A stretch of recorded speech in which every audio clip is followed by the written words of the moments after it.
le gap qui existait, on parlait plus de 4000 enseignants, ça manquait dans les salles de classe. Depuis Bob aussi, on a anticipé aussi. Mais parce que ce régime-là, on fait partie des gens qui les ont portés. C'est-à-dire, nous, on s'attendait tous sauf ça.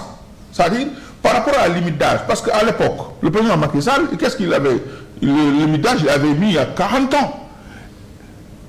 Et pour notre constitution, c'est quand moi, je ne veux même pas parler d'âge. C'est-à-dire, nous, on réclame immédiatement la suppression de l'âge. Ou bien, puisqu'on a un gap de 4500 enseignants, là, ils vont en prendre 2000. Donc, on pense qu'il reste 2500. Oui.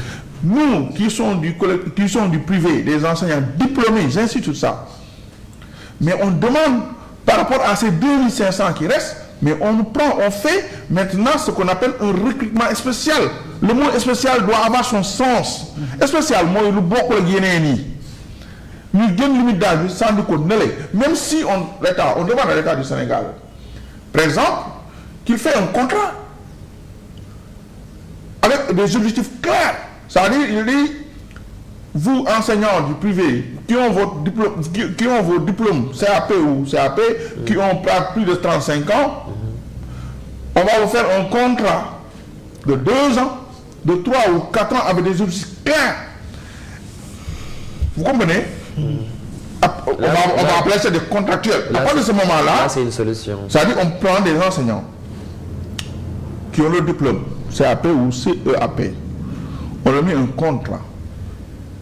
Puisque le privé fait un contrat au homologue public, c'est possible. Tu vas faire un contrat de 2 ans, de 3 ans, 4 ans, renouvelable. S'il y a un satisfait par rapport à des objectifs fixés, mais tu les reprends. Si les objectifs ne sont pas atteints, mais tu es libre de les prendre comme de ne pas les prendre. Nous signons comme l'air nagne, mais tout à l'heure, vous avez montré des images où on montre des élèves du saccage. Nous, nous, les diplômés du privé, on a la capacité d'être dans des conditions misérables dans les écoles privées. Par rapport à ceux du public, c'est-à-dire, nous, on est plus assidus parce que dans les têtes pression, parce que tu es dans le privé. Mais le public aussi, l'enseignement public aussi. Non, je n'ai pas dit le contraire. Connaît aussi des heures compliquées. Mais parce qu'un enseignant du public est plus protégé. Mais bon, dans les régions, par exemple, dans les régions reculées, ils vivent des situations très très compliquées. Mais bien sûr. Dans des abris provisoires, écoles, etc. Nous, les abris mais les abris provisoires, tu penses que peut-être que c'est dans les villages et tout ça. Mais nous, les abris provisoires, c'est dans les quartiers.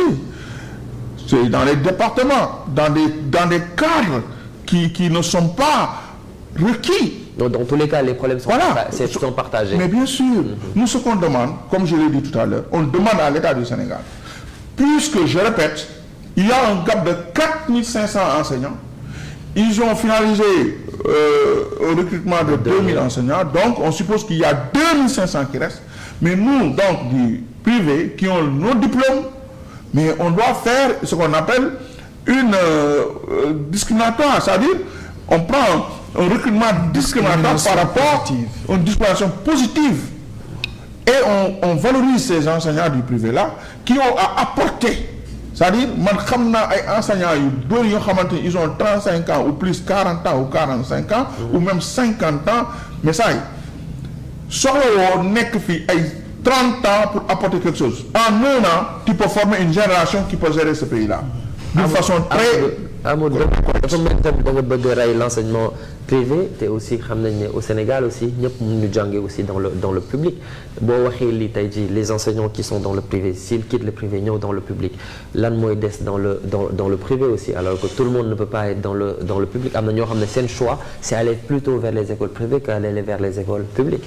Je vous comprends. Mais sauf que c'est la responsabilité de l'État d'organiser ça. C'est-à-dire faire en sorte que nous organisons le privé tel qu'un enseignant du privé peut sortir dans le public. Ça, c'est la responsabilité de l'État. Ce n'est pas la faute des enseignants Si on paye un enseignant 40 000 francs, alors qu'il a de l'expérience, qu'il a la compétence, qu'il a les diplômes requis pour être un pédagogue, tu veux qu'il reste dans le privé pendant tout ce temps-là, parce qu'il faut aussi question de conditions. Question de conditions de travail, c'est à l'État sénégalais de prendre toutes ses responsabilités, d'organiser le privé au niveau de l'éducation, au niveau du système éducatif. Organiser-les, de faire en sorte que nous enseignants dans de bonnes conditions, nous sommes peut-être dans le privé, dans le public, mais mais les enseignants là, pour échanger le savoir, pour monnayer le savoir, ils ont besoin mais d'être éduqués d'une façon correcte. Parce qu'on ne peut pas accepter un enseignant qui quitte sa maison vers les 5 heures. Attention, le travail d'enseignant, c'est un métier. Moi, je suis métier lié au président de la République.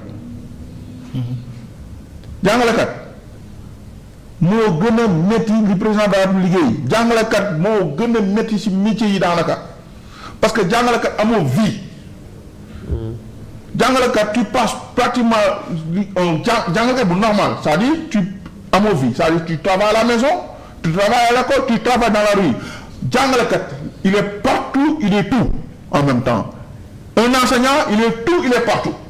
Un enseignant, c'est un artiste. Un enseignant, c'est un comédien. Un enseignant, c'est un agent de la santé. Un enseignant, c'est un instituteur. Un enseignant, c'est un président de la République. Un enseignant, c'est un ministre. Un enseignant, il est tout. Cette personne-là, on doit les mettre dans des conditions, qu'ils soient du privé ou bien du public. Mais nous continuons à ceux-là qui sont des enseignants et qui ont choisi. C'est-à-dire, il y a des gens qui le font par amour, c'est vrai. Mais ils ont aussi besoin d'être soutenus. Cette année, non. La vie est très compliquée dans ce pays. Voilà. En tout cas, moi, je fais partie de